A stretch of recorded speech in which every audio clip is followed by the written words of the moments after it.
Hello friends, आज हम सीखने वाले आईओटी प्रोटोकॉल्स। बेसिकली आईओटी में CoAP, XAMP, MQTT ऐसे बहुत सारे प्रोटोकॉल्स यूज़ किए जाते हैं। उनमें से दो प्रोटोकॉल जो है TCP और UDP, वो हम आज देखने वाले हैं। TCP और UDP ये प्रोटोकॉल्स अपने कंप्यूटर नेटवर्क ये सब्जेक्ट में पढ़े होंगे, तो आईओटी में भी ये यूज़ होते हैं एज इट इज़। तो यही हम वन बाय वन सीखने वाले हैं। जैसे कि हमें पता है TCP stands for transport control protocol. Transmission control protocol है ये, जो ट्रांसपोर्ट लेयर यानी आपका लेयर नंबर 4 जो है TCP/IP मॉडल का, उसमें यूज़ होता है ट्रांसपोर्ट लेयर पर। ये जो प्रोटोकॉल है इसके फीचर्स हम यहाँ पर देखने वाले। तो पहला जो बेसिक फीचर है वो ये है कि बाइट स्ट्रीमिंग। बेसिकली जो एप्लीकेशन लेयर है वहाँ से जो भी डेटा आता है वो कंटिन्यूस डेटा होता है, और TCP प्रोटोकॉल क्या करता है, उस डेटा को डिवाइड करता है इन टर्म्स ऑफ सेगमेंट्स। और इन सेगमेंट की साइज़ फिक्स होती है, जो आगे हम देखेंगे। इस प्रोसेस को बोला जाता है सेगमेंटेशन। तो इसलिए हम यहाँ पर यूज़ करते हैं word called as a byte streaming, या फिर जो पैकेट होता है उसको बोलते हैं सेगमेंट। नेक्स्ट पार्ट होता है कनेक्शन ओरिएंटेड। तो जो TCP प्रोटोकॉल है ये कैसा है, कनेक्शन ओरिएंटेड। यानी फॉर एग्जांपल मान लो A एक सेंडर है और B एक रिसीवर है, और A को कुछ मैसेज सेंड करना है B को। तो यहाँ पर सबसे पहला स्टेप होगा कि A और B के बीच में कनेक्शन इस्टेब्लिश करना होगा। अब कनेक्शन कैसे इस्टेब्लिश करते हैं, तो कनेक्शन इस्टेब्लिशमेंट के लिए हम यूज़ करेंगे यहाँ पर 3-वे हैंडशेकिंग। 3-वे हैंडशेकिंग का मतलब क्या होता है कि A को मैसेज सेंड करना है B को, तो सबसे पहले A रिक्वेस्ट सेंड करेगा B को, फिर B क्या करेगा, उसके रिलेवेंट रिप्लाई देगा यानी एक्नॉलेजमेंट, और उसके बाद एक्चुअल डेटा एक्सचेंज होगा इन दोनों के बीच में। तो इस तरीके से यहाँ पर 3-वे हैंडशेकिंग काम करता है। अब सवाल आता है कि ये 3-वे हैंडशेकिंग का फ़ायदा क्या होता है।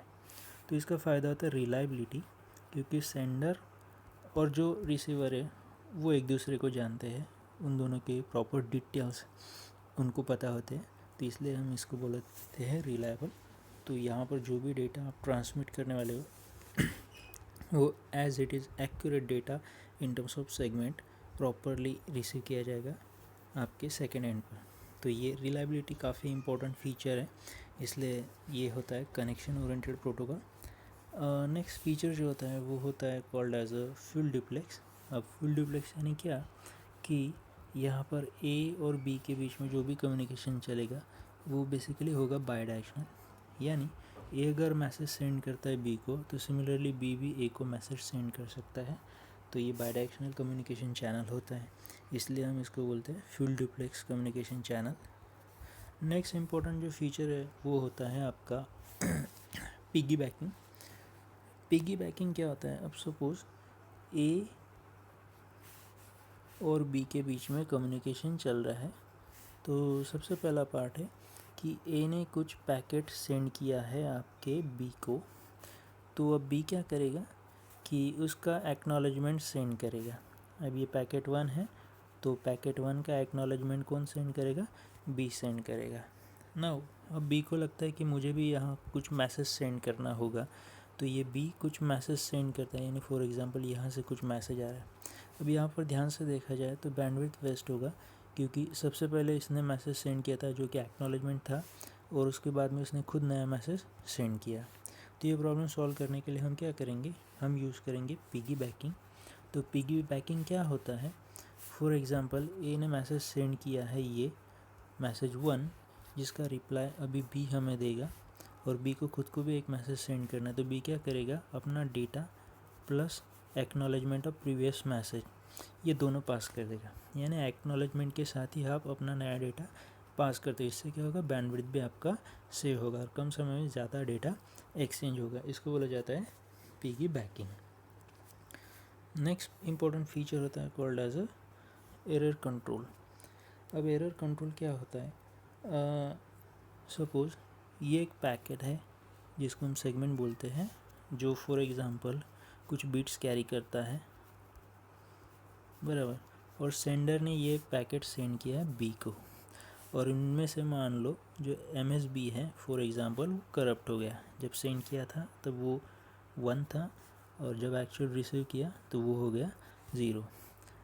अब एरर कंट्रोल के थ्रू जो B है वो आइडेंटिफाई कर सकता है कि जो डेटा उसने रिसीव किया है क्या वो एग्जैक्टली वही डेटा है जो सेंडर ने सेंड किया था या फिर इनमें कुछ प्रॉब्लम्स क्रिएट हुआ है। तो एरर कंट्रोल के थ्रू ये पॉसिबल है कि सिंगल बिट का भी जो भी चेंज होगा वो हम यहाँ पर आइडेंटिफाई कर सकते हैं because of error control facility. Now the next one is a flow control. अब फ्लो कंट्रोल यहाँ पर क्या होता है, मान लो फॉर एग्ज़ाम्पल ए जो सेंडर है उसका स्पीड ज़्यादा है, ये बहुत ही ज़्यादा डेटा पर्टिकुलर टाइम पर एक्सचेंज करता है, और जो बी है वो क्या है, स्लो है थोड़ा सा। अब यहाँ पर बी जो होगा क्या करेगा, पर्टिकुलर टाइम एक एक मैसेज क्या करेगा, प्रोसेस करेगा। तो अगर मान लो सेंडर ए उसको पहले सेकंड में पहला मैसेज सेंड करता है, उसके बाद दूसरा, उसके बाद तीसरा, चौथा, ऐसे n number of message send करता है, तो ये सभी एक ही टाइम उसको प्रोसेस नहीं कर सकता। तो ये जो रिमेनिंग पैकेट्स होंगे या मैसेज होंगे ये क्या करेगा, इनको बफर में स्टोर करेगा, जैसे 2, 3, 4 और 5, और जैसे उसको टाइम मिलेगा वैसे वो बफर में से एक एक मैसेज को एक्सट्रैक्ट करके क्या करेगा, प्रोसेस करता जाएगा।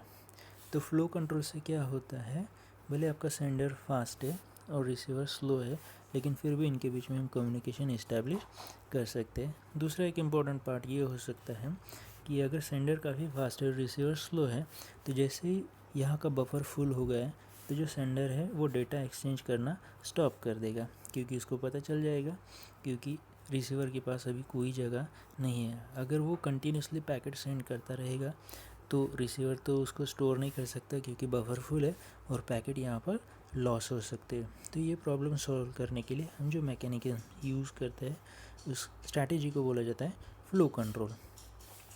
नेक्स्ट पार्ट होता है called as a congestion control. अब कंजेशन कंट्रोल क्या होता है, मान लो ए एक सेंडर है जो पर्टिकुलर नेटवर्क थ्रू आपको डेटा एक्सचेंज कर रहा है बी को। तो जैसे सेंडर और रिसीवर की कैपेसिटी है कि ये पर्टिकुलर समय 100 पैकेट्स को हैंडल कर सकते हैं, ये भी 100 पैकेट को हैंडल कर सकते हैं, तो वैसे नेटवर्क की भी कुछ कैपेसिटी होगी कि वो पर्टिकुलर समय पर इतने ही पैकेट को एक्सचेंज कर सकता है। तो उनको अगर ज़्यादा पैकेज हम सेंड करें तो नेटवर्क पर काफ़ी कंजेशन होगा और उसके कारण क्या होगा, जो स्पीड होगा डेटा एक्सचेंज का वो स्लो हो जाएगा काफ़ी। तो उसको अवॉइड करने के लिए हम क्या करेंगे, यहाँ पर कंजेशन कंट्रोल स्ट्रैटेजी यूज़ करते हैं। तो ये कुछ बेसिक फीचर्स है। एक और है जो यहाँ पर लिखना बाकी है, called as a stateful. TCP जो प्रोटोकॉल है ये है स्टेटफुल प्रोटोकॉल, यानी यहाँ पर जब आपका कनेक्शन इस्टेब्लिश होता है इनिशियल स्टेप में ए और बी के बीच में, तो इनके कनेक्शन के डिटेल्स हम स्टोर कर लेते हैं, बराबर। UDP में क्या होता है, ये डिटेल्स हम स्टोर नहीं करते, बराबर। तो इसलिए इसको बोला जाता है स्टेटफुल प्रोटोकॉल। तो आइए दोस्तों अभी हम देखते हैं TCP प्रोटोकॉल का जो हेडर है उसके डिटेल्स हम देखते हैं। जनरली TCP प्रोटोकॉल का जो हेडर है उसकी साइज़ 20 to 60 बाइट्स की होती है और इसमें बहुत सारे फील्ड्स आते हैं।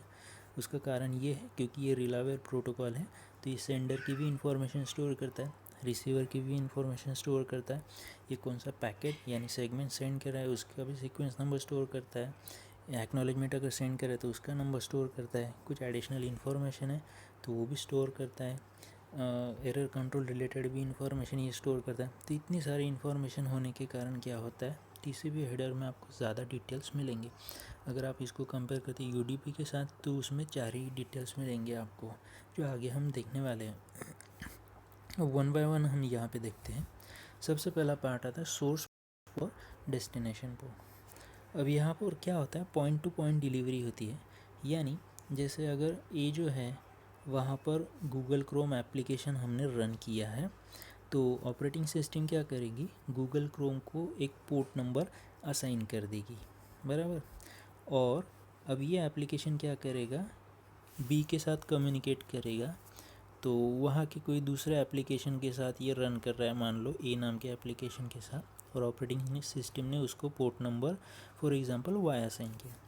तो ये जो ए का सेंडर है इसका एप्लीकेशन का जो पोर्ट नंबर है वो है X, और जो B का जो रिसीविंग एप्लीकेशन है उसका पोर्ट नंबर है Y। तो यहाँ पर हम सारे डिटेल्स मेंटेन करते हैं, सोर्स पोर्ट नंबर और डेस्टिनेशन पोर्ट नंबर। अब यहाँ पे जो पोर्ट नंबर होते हैं वो 16 बिट के होते हैं, यानी 2⁻16। यानी ध्यान से देखा जाए तो ये वैल्यू होती है लगभग आपकी 65535, यानी 65,535 जितने पोर्ट्स होते हैं। इनमें से जो पोर्ट्स होते हैं, कुछ पोर्ट्स होते हैं वेल नोन पोर्ट्स जो जनरली 0 से लेके 1023 तक होते हैं। कुछ पोर्ट्स होते हैं वो रजिस्टर्ड पोर्ट्स होते हैं, और कुछ पोर्ट्स होते हैं आपके novel ports. Now the next part called as a sequence number. अब सीक्वेंस नंबर क्या होता है? तो हमने बाइट स्ट्रीमिंग देखा था, तो जो एप्लीकेशन लेयर है वहाँ से कंटिन्यूस डेटा आता जाएगा आपके ट्रांसपोर्ट लेयर के लिए, और टीसीपी क्या करेगा, उसको डिवाइड करेगा into a number of segments, और हर सेगमेंट को क्या करेगा, वो एक स्पेसिफिक सीक्वेंस नंबर असाइन कर देगा। अब ये जो स्पेसिफिक सीक्वेंस नंबर होता है ये रैंडमली सिलेक्टेड होता है, यानी जैसे पहले सेगमेंट को अगर मैंने 111 ऐसा सिलेक्ट किया तो दूसरे का नंबर होगा 1112, तीसरे का होगा 113। तो ये जो सीक्वेंस नंबर होता है ये रैंडमली सिलेक्टेड होता है। तो जो सेगमेंट है S1 उसका नंबर है 111। नाउ नेक्स्ट पार्ट होता है called as a acknowledgement number. अब एक्नॉलेजमेंट नंबर क्या होता है? तो जनरली मान लो सेंडर ने एक पैकेट सेंड किया है रिसीवर को, उसका सीक्वेंस नंबर X, तो अभी B क्या करेगा, A को उसका रिप्लाई देगा, वो होगा X+1। यानी अगर रियल लाइफ में हम एग्जांपल देखते हैं कि हमारा सीक्वेंस नंबर 111, तो हमारा एक्नॉलेजमेंट नंबर क्या होगा 112। तो ये रिप्रेजेंट करती है field called as a acknowledgement number. Next field होती है हेडर लेंथ। अब यहाँ पर हेडर लेंथ जनरली 4 बिट की होती है। तो 4 बिट की इन द सेंस क्या होता है कि इसकी लोएस्ट वैल्यू क्या होगी 0101, और हाईएस्ट वैल्यू होगी 1111। अब सवाल ये आता है सर 4 बिट अगर है तो लोएस्ट वैल्यू 0000 ऐसा होना चाहिए और हाईएस्ट वैल्यू 11 हो, लेकिन ऐसा नहीं होता। द रीज़न इज़ दैट कि आपका जो TCP हेडर है उसका मिनिमम लेंथ ये है 20 बाइट्स, और ये जो 4 है ये हम उसको मल्टीप्लाई करते हैं। यानी अगर मेरा हेडर का वैल्यू होगा, हेडर लेंथ होगा 0101, तो इसका मतलब ये होगा 5, और 5 मल्टीप्लाई बाय 4, तो हमारी मिनिमम वैल्यू मिल जाएगी 20 बाइट्स। अगर हम इसको 000 रिप्रेजेंट करें या लोएस्ट वैल्यू रखें 0010, तो ये बन जाएगा 2 इंटू 4 इक्वल टू 8 बाइट्स, और आपका TCP का हेडर कभी भी 8 बाइट्स का नहीं होगा, तो ये होगा 20 बाइट्स का। तो इसलिए जो लोएस्ट वैल्यू होगी 4 बिट की वो होगी 0101, और हाईएस्ट वैल्यू होगी 1111। तो इस तरीके से ये सिस्टम काम करता है। नेक्स्ट जो 6 बिट होते हैं, जो हाईलाइटेड एरिया है वो फ्यूचर के लिए रिजर्व होता है। उसके बाद कुछ आते हैं फ्लैग्स, तो ये 1 बाय 1 हम देखते हैं। उनमें से सबसे पहला फ्लैग होता है SYN। SYN जनरली सिंक्रोनाइजेशन के लिए यूज़ होता है। जब आपका कनेक्शन इस्टेब्लिश होगा A और B के बीच में, तो इनके बीच में सिंक्रोनाइजेशन का फ्लैग सेट होगा, और इनिशियली जो पहला पैकेट एक्सचेंज होगा उसमें SYN की वैल्यू 1 होगी, अदरवाइज़ 0 होती है ना। जब आपका कनेक्शन टर्मिनेट होगा तब क्या होगा, जो कनेक्शन क्लोज करोगे तो उसके लिए जो पैकेट सेंड किया जाएगा तो वो रिप्रेजेंट करेगा कि भाई ये लास्ट पैकेट है, लास्ट वैल्यू है, तो वहाँ पर आपकी FIN की वैल्यू होगी 1, बराबर। नाउ द नेक्स्ट पार्ट, यहाँ पर क्या हो सकता है कि कभी कभी आपके जो पैकेट होता है TCP का, तो उसमें कुछ बिट्स वैल्यूएबल होते हैं, यानी आपको लगता है कि वो अर्जेंटली एक्सचेंज करने हैं आपको, तो उस केस में आप ये जो फ्लैग है URG आप क्या करोगे, उसको सेट कर दोगे 1, बराबर। ज़रूरी नहीं कि सारे बिट आपके अर्जेंट है, लेकिन आपको फिर भी लगता है उनमें से कुछ डेटा जो है वो काफ़ी वैल्यूएबल है और अर्जेंटली पहुंचना चाहिए, तो उस केस में आपको अर्जेंट 1 सेट करना होगा। नेक्स्ट, अब यहाँ पर आपने देखा होगा अर्जेंट पॉइंटर। तो जनरली अर्जेंट पॉइंटर क्या रिप्रेजेंट करता है, अगर आप अर्जेंट फ्लैग सेट करते हो 1, तो आपको बताना होगा कि ओवरऑल डेटा में TCP का जो ये मान लो हेडर है और ये है आपका डेटा, तो इनमें से एग्जैक्टली कौन से बिट्स है जो कि अर्जेंट है आपको एक्सचेंज करना, कहाँ से कहाँ तक, तो उसको पॉइंट आउट करने के लिए हम यूज़ करते हैं अर्जेंट पॉइंटर। तो ये आप तभी यूज़ करोगे जब आपका अर्जेंट फ्लैग सेट होगा 1। उसके बाद होता है एक्नॉलेजमेंट। अब एक्नॉलेजमेंट क्या होता है, जनरली अगर सेंडर ने आपको पैकेट सेंड किया है, मान लो पैकेट 1 या सेगमेंट 1, तो बी क्या करेगा, उसका रिप्लाई देगा। तो वहाँ पर क्या होगा कि हमें समझ में आना चाहिए ये पैकेट एग्जैक्टली क्या है, ये रिप्लाई है कि नहीं, तो वहाँ पर आपका मैसेज 1 सेट होगा। नेक्स्ट वन होता है रीसेट के लिए, रीसेंड के लिए ये होता है कि आपका एग्जिस्टिंग पैकेट जो है वो शायद लॉस हो गया होगा, इसलिए हम ये रीसेंड कर रहे हैं। नेक्स्ट वन होता है आपका PSH, पुश। जनरली क्या रिप्रेजेंट होता है कि ये कुछ डेटा है जो अर्जेंटली हमें एक्सचेंज करना है। अब इसका सिंपल सा एग्जांपल है कि जैसे आप पोस्ट ऑफिस में जाते हो और आपको कुरियर करना है, तो आपने एक पार्सल डिज़ाइन किया। पोस्ट ऑफिस वाले बोलते हैं कि 12 बजे उनका एक डिलीवरी वैन आता है जो आपके पार्सल को 12 बजे ऑनवर्ड्स डिलीवर कर देगा। अब आपको लगता है कि मुझे ये जो पैकेट है ये अभी के अभी इमीडिएटली 9 बजे ही एक्सचेंज करना है, तो फिर क्या होगा कि आप स्पेशल फैसिलिटी यूज़ कर सकते हैं। एग्जैक्टली वैसे ही आपका पुश मैसेज काम करता है यहाँ पर, अगर आपने सेट कर दिया 1। उसके बाद नेक्स्ट फील्ड होती है विंडो। विंडो जनरली आपका जो कंसेप्ट है कॉलेज पिगी बैकिंग, वहाँ पर वो यूज़ करता है। स्लाइडिंग विंडो का कंसेप्ट होता है और जो रिप्रेजेंट करता है कि सेंडर और रिसीवर की जो रिसीविंग कैपेसिटी है वो कितने बिट्स की है, कितने बाइट्स की है, वो हम रिप्रेजेंट करते हैं बाय यूजिंग विंडो।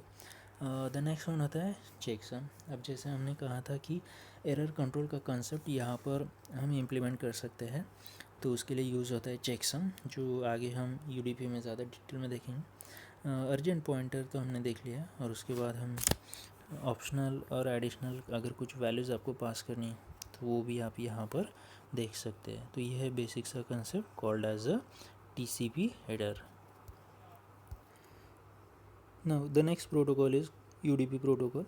हमें पता है UDP प्रोटोकॉल क्या है, अनरिलायबल प्रोटोकॉल है, क्योंकि यहाँ पर सेंडर और रिसीवर जो है उसकी कोई भी डिटेल्स हम यहाँ पर स्टोर नहीं करते हैं, तो इसलिए हम इसको स्टेटलेस प्रोटोकॉल भी बोलते हैं। तो यहाँ पर सेंडर और रिसीवर कोई भी ज़्यादा डिटेल मेंटेन नहीं करते, इसलिए ये कैसा है, अनरिलायबल है। दूसरा, यहाँ पे जो पैकेट्स हैं इनको हम बोलते हैं डेटाग्राम्स, यानी ये डेटाग्राम्स अगर मान लो हमारे पास 3 डेटाग्राम्स है जो A को B को सेंड करना है, इनका सीक्वेंस नंबर है 1 2 और 3 फॉर एग्जांपल, तो ये किस ऑर्डर में आएंगे इसकी कोई गारंटी यहाँ पे नहीं है। शायद आपका एक हाथ पैकेट लॉस भी हो सकता है, अगर आए तो ये कुछ रिवर्स ऑर्डर में आ सकते हैं, यानी सबसे पहले 3 आएगा, उसके बाद 2 या फिर 1 भी रिसीव हो सकता है। तो यहाँ पे कोई प्रॉपर गारंटी नहीं है कि सेंडर ने अगर 3 डेटाग्राम से पैकेट्स आपको सेंड किए तो एग्जैक्टली आपको 3 ही मिलेंगे। तो इसलिए ये कैसा है, ये है आपका अनरिलायबल और कनेक्शन लेस प्रोटोकॉल है, और जो कि यहाँ पर क्या होता है, पैकेट्स की कोई प्रॉपर ऑर्डरिंग भी नहीं होती है ना। अब इसका जो हेडर है, अगर आप कंपेयर करते हो आपके TCP हेडर के साथ, तो काफ़ी चेंज आपको यहाँ पे नज़र आएगा, क्योंकि TCP कनेक्शन लेस है, रिलायबल है, फ्लो कंट्रोल, एरर कंट्रोल, ऐसे सारी डिटेल्स वो आपको प्रोवाइड करता है। ऐसे कोई भी डिटेल आपको UDP प्रोवाइड नहीं करता, इसलिए इसका जो फॉर्मेट अगर आप देखते हो तो उसमें 4 ही फील्ड आते हैं। सोर्स पोर्ट और डेस्टिनेशन पोर्ट तो हमने देखा ही था कि A port two port delivery करें, यानी A आपका सेंडर है जिसमें गूगल क्रोम एप्लीकेशन रन हो रहा है और उसका पोर्ट नंबर है मान लो 11, तो ये हो गया सोर्स पोर्ट नंबर। और इस A को मैसेज सेंड करना है B को, जहाँ पर एक X नाम का एप्लीकेशन रन हो रहा है और उसका पोर्ट नंबर है मान लो 20। तो यहाँ पर पोर्ट टू पोर्ट यानी पॉइंट टू पॉइंट कम्युनिकेशन हो रहा है। तो यहाँ पे सोर्स पोर्ट रहेगा 11 और आपका डेस्टिनेशन पोर्ट रहेगा 20। नेक्स्ट पार्ट आता है यहाँ पर लेंथ। अब लेंथ जनरली क्या होता है, आपका इंटायर लेंथ वो रिप्रेजेंट करता है। जनरली UDP का जो हेडर होता है वो कंपलसरी 8 बाइट्स का होता है, और ये जो लेंथ रिप्रेजेंट करता है ये जनरली आपका हेडर प्लस डेटा, बराबर, हेडर प्लस डेटा ऐसा होता है, यानी ये 8 बाइट्स का होता है आपका हेडर फॉर एग्जांपल, और रिमेनिंग जो वैल्यू है वो आपका पेलोड या जिसको आप एक्चुअल डेटा बोलते हो ना। अब यहाँ पर सबसे इम्पोर्टेंट पार्ट है कि अगर आपका UDP प्रोटोकॉल अनरिलायबल है, तो यहाँ पर ये चेकसम फैसिलिटी क्यों प्रोवाइड करता है और प्रोवाइड किया है तो चेकसम कैसे काम करता है। तो काफ़ी सिंपल सा कंसेप्ट है। चेकसम क्या होता है कि अगर आप IPv4 प्रोटोकॉल या IPv4 रिप्रेजेंट कर रहे स्ट्रेटेजी, तो वहाँ पर आपका checksum in case of UDP optional होता है और IPv6 में वो मैंडेटरी होता है। अब चेकसम होता क्या है, सपोज UDP में क्या होता है, UDP का हेडर प्लस एक्चुअल डेटा और plus pseudo header of a IP, ये सारा मिला के इसका चेकसम जो है हम कैलकुलेट करते हैं। यानी फॉर एग्जांपल सेंडर क्या करेगा, इन सारे वैल्यूज़ का चेकसम कैलकुलेट करेगा और उसकी डिटेल्स वो यहाँ पर राइट कर देगा ना। अब इसके बाद क्या होगा, सेंडर ने ये डेटा सेंड किया होगा रिसीवर को। अब रिसीवर ने जो भी डेटा रिसीव किया है वो उसका फिर से चेकसम कैलकुलेट करेगा और इस नए कैलकुलेटेड चेकसम को वो कंपेयर करेगा यहाँ पर जो दिया है चेकसम उसके साथ। अगर ये दोनों वैल्यू सेम आते हैं तो इसका मतलब जो डेटा उसने रिसीव किया है वो एग्जैक्टली सेम है जो सेंडर ने सेंड किया था और उसमें कोई सिंगल बीट का भी एरर नहीं है।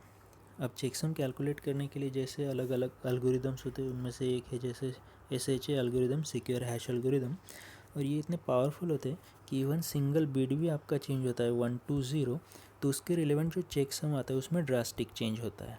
यानी आप ऐसे बोल नहीं सकते कि 1 बीट बदल गया है तो चेकसम का खाली एक ही वैल्यू बदलेगा, तो inter checksum value will be totally different one. तो ये जो चेकसम फील्ड होता है ये जनरली आपका होता है optional in case of IPv4, mandatory in case of IPv6। अब सवाल आता है, ऐसा प्रोटोकॉल जो काफ़ी अनरिलायबल है, जो कोई इन्फॉर्मेशन स्टोर नहीं करता, पैकेट लॉस हो गए तो कोई ध्यान नहीं देता, तो कहाँ पे यूज़ होता है। तो ये जनरली यूज़ होता है क्वेरी रिस्पॉन्स प्रोटोकॉल टाइप्स में। क्वेरी रिस्पॉन्स यानी जहाँ पर क्या होता है कि जैसे आपने एक रिक्वेस्ट सेंड किया है और उसका रिप्लाई तुरंत आपको आना चाहिए। यानी जैसे कि आपको चेक करना है what is the IP address of Google और तुरंत उसका रिप्लाई आता है, तो बस आपको ज़्यादा कुछ इन्फॉर्मेशन नहीं चाहिए, आपको बस क्या चाहिए, जो एक सिंपल सा सवाल पूछा है उसका आंसर चाहिए। बस आंसर मिला तो ठीक है, नहीं मिला तो भी ठीक है। तो उस टाइप के एक्टिविटीज़ में यानी 1 रिक्वेस्ट और 1 रिप्लाई उस केस में आप यूज़ करते हो। जैसे डोमेन नेम सिस्टम यूज़ करता है DHCP, इस प्रोटोकॉल को यूज़ करता है। सेकंड एप्लीकेशन इसका स्पीड। नॉर्मली आपने देखा होगा TCP में क्या होता है, पहला स्टेप होता है कनेक्शन इस्टेब्लिशमेंट। कनेक्शन इस्टेब्लिशमेंट के बाद वो प्रॉपरली क्या करेगा, सेंड करेगा सभी पैकेट्स को और प्रॉपरली रिसीव हुए कि नहीं वो चेक करेगा, और कोई पैकेट मिस होता है तो उसको दोबारा सेंड करेगा। तो इतनी सारी एक्टिविटीज़ होती है। तो यहाँ पर क्या होता है, थोड़ा सा स्पीड हमारा रिड्यूस होता है। लेकिन कोई एप्लीकेशन से जैसे ऑनलाइन गेमिंग है, आपका वॉइस कॉल कर रहे हो, आप वीडियो कॉल कर रहे हो, तो उस केस में क्या होता है कि अगर आपका इतना डिले होगा तो वो आपके लिए किसी काम का नहीं होगा। जैसा ऑनलाइन गेम आप खेल रहे हो और आपका गेम पॉज हो गया तो ये काफ़ी प्रॉब्लमेटिक होगा। तो इस केस में UDP जनरली यूज़ होता है क्योंकि इसका स्पीड काफ़ी ज़्यादा होता है। एक आध बीट भी आपका लॉस हो गया या पैकेट लॉस हो गया तो कोई फ़र्क नहीं पड़ता, आपका गेम कंटिन्यू चलता ही रहता है। नेक्स्ट वन होता है ब्रॉडकास्टिंग में, जहाँ पर आप कुछ मैसेज एक्सचेंज कर रहे हो, ब्रॉडकास्ट कर रहे हो। नेक्स्ट वन है कंटिन्यूस स्ट्रीमिंग में, जब लाइव स्ट्रीमिंग आप कुछ तो भी कर रहे हो। तो ये कुछ बेसिक फीचर्स है आपके UDP प्रोटोकॉल्स के। Thank you.